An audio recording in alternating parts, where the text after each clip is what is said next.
Muito boa noite a todos. Eu gostaria também de brindar a todos aqui presentes, em primeiro lugar, agradecendo esse honroso convite do Rabino Goldman, brindar e saudar o fundador benemérito do Beit Lubavitch, Dr. Israel Tobin, esse querido amigo Osias Burman, que é cônsul honorário de Israel, e todos os presidentes das entidades judaicas e todos que estão aqui presentes. Como nós acabamos de ver nesse filme, o Rebbe Lubavitch sintetizava tudo quanto se espera de um país como o Brasil. A nossa Constituição promete construir um país em que haja uma sociedade justa e solidária, com a erradicação de toda e qualquer desigualdade, que preserve um valor maior a dignidade da pessoa humana. O Rebbe, na sua fala, traduziu a humildade, dignidade, doação, caridade, tudo aquilo que representa os valores essenciais do judaísmo. Muito embora o Rebbe, o Rabino Goldman, tenha me questionado sobre a possibilidade de vir aqui, eu venho com o coração aberto e cumprindo certamente para mim um dever moral. É que eu tenho na frente da minha mesa de trabalho um retrato do Rebbe, e que todo dia, pela manhã, quando eu coloco meu tefilin, eu agradeço a ele por me dar a emoção que é importante para que na minha função seja revestida de caridade, que eu tenha razão também para que possa plasmar uma decisão que seja o quanto possível justa. Por outro lado, a minha vinda aqui já há tantos anos me faz engendrar um mergulho no meu passado recentíssimo, porque o Rebbe Lubavitch ostentava o mesmo nome do meu pai. Meu pai também era Menahem Mendel. E efetivamente parece que realmente é uma cena dos Menahem Mendels realizarem a bondade.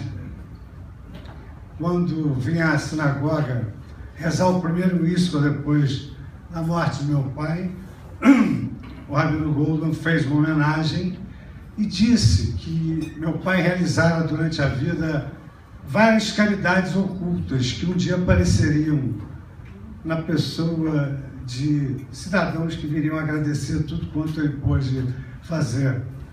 Realmente ele nasceu num lar solidário, era um homem solidário. O pai era presidente do lar dos velhos e a mãe presidente do lar das crianças. Eu, inclusive, certa feita, vivenciei uma situação muito interessante, é que na minha turma de faculdade nós éramos 150 alunos do turno da noite. E num determinado dia uma colega me procurou e disse que nós tínhamos uma relação de parentesco. E eu então perguntei a ela por que essa relação de parentesco. Ela me disse que havia sido criada no lar da criança pela minha avó. E eu então levei ela ao encontro da minha avó, que a reconheceu, e rememoraram belíssimos momentos de elevação e de caridade que a minha avó pôde prestar às crianças. E eu disse no aniversário passado, e repito hoje, eu não tive essa honra, esse momento de grandeza humana que tiveram Israel e Osias de conhecerem pessoalmente o Rebbe. Eu conheci o Rebbe Lubavitch através da janela da sua alma. Todas as vezes que eu viajo, eu visito o seu túmulo, em homenagem exatamente às orações que diuturnamente faço, em homenagem a ele. Mas tanto quanto eu pude ler da sua história, ele tem uma história de lições de vida e uma história de lutas. Das várias lições de vida do Rebbe, e as que me tocaram mais de perto, foram as histórias relativas ao respeito à dignidade do ser humano. Ele pregava que o respeito à dignidade do ser humano impunha que nós olhássemos o nosso semelhante à imagem e a semelhança de Deus. Quando passei a ter o hábito mais constante da colocação do tefilim, que já tem bastante tempo, eu li uma passagem do Rebbe que muito me emocionou, que muito embora, na essência, a colocação do tefilim seja exatamente colocado perto do peito e da cabeça para nos conduzir ao equilíbrio, o Rebbe dava a esse gesto, a esse ato, uma conotação especialíssima, na medida em que ele afirmava que quando os homens judeus entrelaçavam os seus braços, passavam o tefilim, aquilo representava, naquele momento e naquela hora que todos nós colocamos o tefilim, a união de todo o povo judeu no mundo. E essas lições foram complementadas por um gesto de valentia, uma palavra de coragem, quando ele afirmava que nós tínhamos a obrigação, e eu vi o meu velho avô fazer isso, procurando judeus carentes, nas favelas cariocas.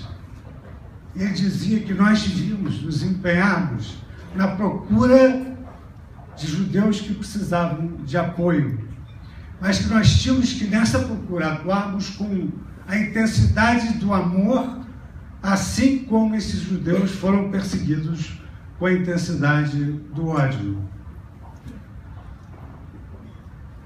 Eu, de todas as passagens dessas lições, Rabino Goldman me corrija se eu estiver enganado, estudei no LS, tenho obrigação de acertar a pronúncia, mas li a Parashá Toledot, do Rebbe Lubavitch, e aqui eu me encantei com duas passagens que representam tudo aquilo que eu aprendi a cultivar com valores judaicos.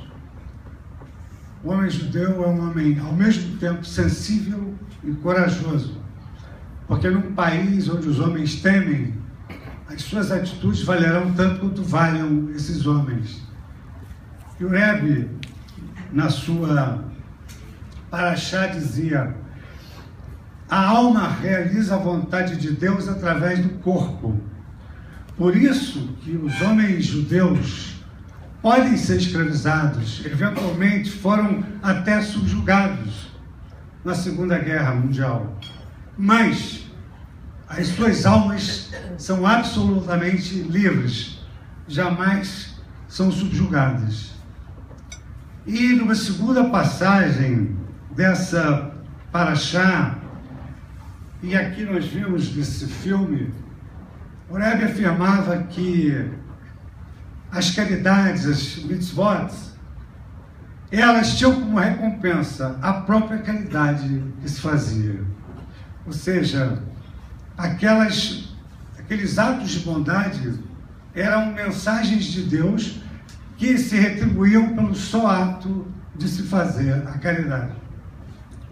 Mas também o Rebbe era um homem de luta pela igualdade, de luta contra as perseguições, lutou pelos judeus russos na perseguição da guerra, e mais importante, que muitas às vezes até não sabem, o Rebbe Lubavitch lutou pela igualdade das mulheres com relação à leitura da Torá, que já naquela época era um passo de vanguarda sob o ângulo do aspecto religioso. Inspirado nessas lições de caridade, bondade, de justiça do Rebbe, eu participei recentemente num ambiente absolutamente laico sobre a dignidade humana e o Holocausto. Inspirado no Rebbe, eu pude destacar uma página que arregimentou uma grande simpatia espiritual pelo judaísmo de todas as pessoas que ali se encontravam presentes e que representavam o Ministério Público do Rio Grande do Sul. E essas palavras eu as extraí de um trecho sobre a Segunda Guerra, publicado em fevereiro de 55 na revista Veja, sobre os horrores da guerra. E aí eu pude explicar a todos o que representava para o judaísmo uma vida humana, tal como preconizara o Rebbe. E extraí esse texto. Nas escrituras sagradas da religião judaica, ensina-se que nada vale mais do que a vida humana. Tanto que dos 613 mandamentos do judaísmo, 609 podem ser violados quando se trata de evitar um óbito. Ao judeu é não só permitido, como também mandatório, que os fundamentos de sua crença sejam ignorados, se isso for necessário para salvar uma vida. Para os judeus, todas as pessoas descendem de um só indivíduo. Portanto, salvar uma vida equivale a redimir o mundo inteiro e ceifá-la propositalmente em qualquer circunstância e sob qualquer justificativa. É o mesmo que dizimar a humanidade. Rabino Goldman, eu gostaria de agradecer esse convite que me foi formulado para eu poder homenagear esse que tem sido um grande companheiro espiritual. E rogar que todos carreguem no sacrário, no seu peito, a lição de amor que nos legou o Rebbe.